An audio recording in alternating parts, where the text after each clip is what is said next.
In the year 2000, a small startup walked into the office of the world's biggest movie rental company with a surprising offer. They said, "Buy our company for $50 million." The company they were talking to was Blockbuster, a global giant with thousands of stores, millions of customers, and a dominant position in the home entertainment industry. The startup?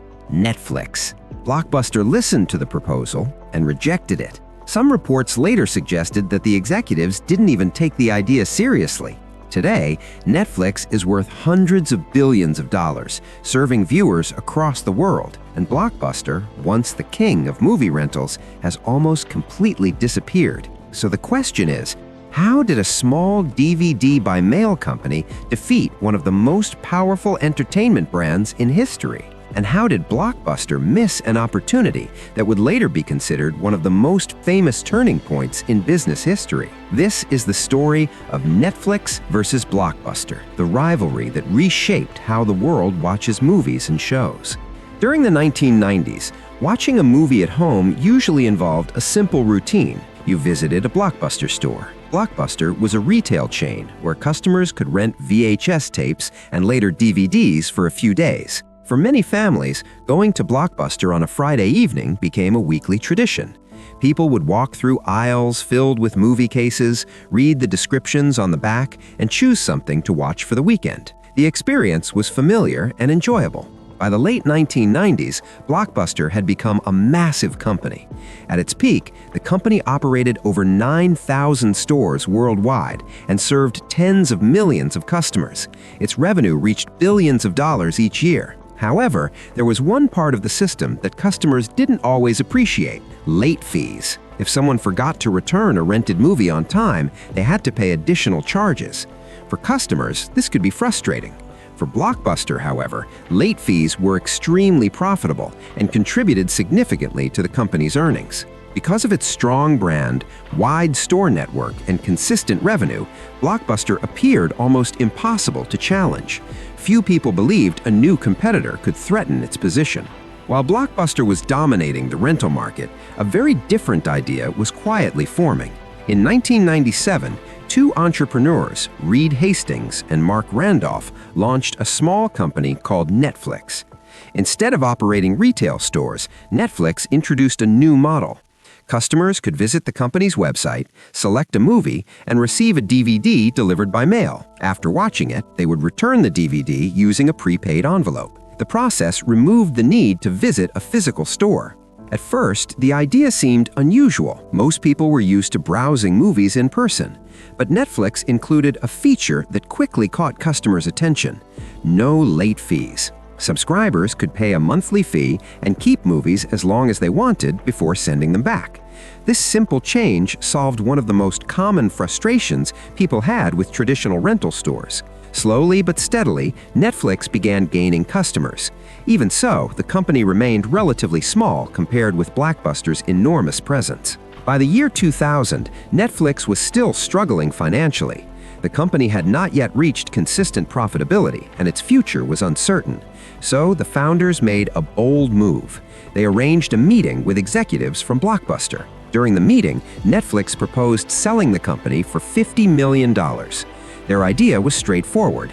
Netflix would handle Blockbuster's online rental platform, while Blockbuster would promote the service through its thousands of physical stores. If the partnership had happened, it might have created a powerful combination of online convenience and retail reach. However, Blockbuster's leadership did not see the proposal as a major opportunity. From their perspective, the company already controlled the market.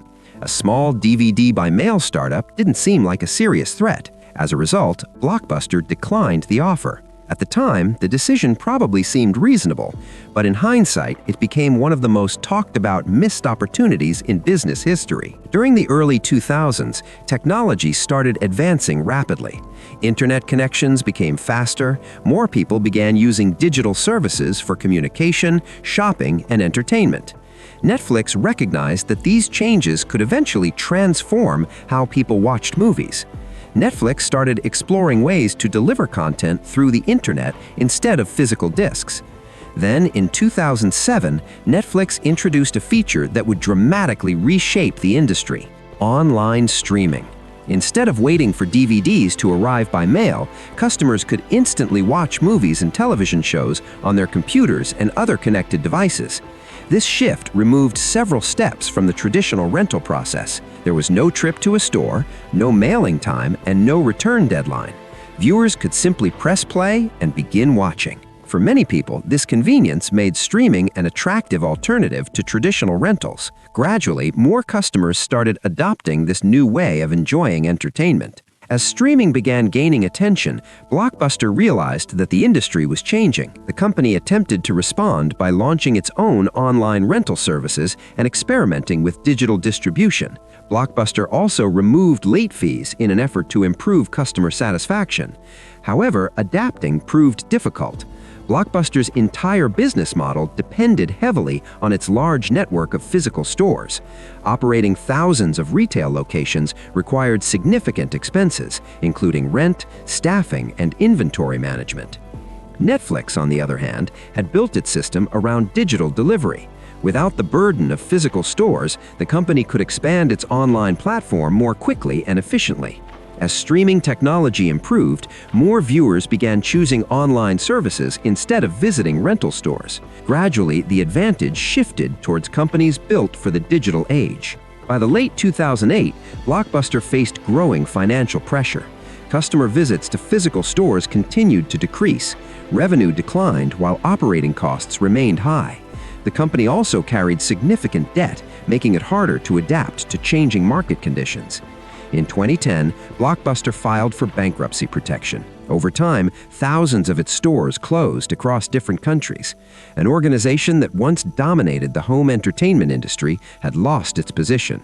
Today, only one Blockbuster store remains open, serving mainly as a nostalgic reminder of a different era of movie rentals.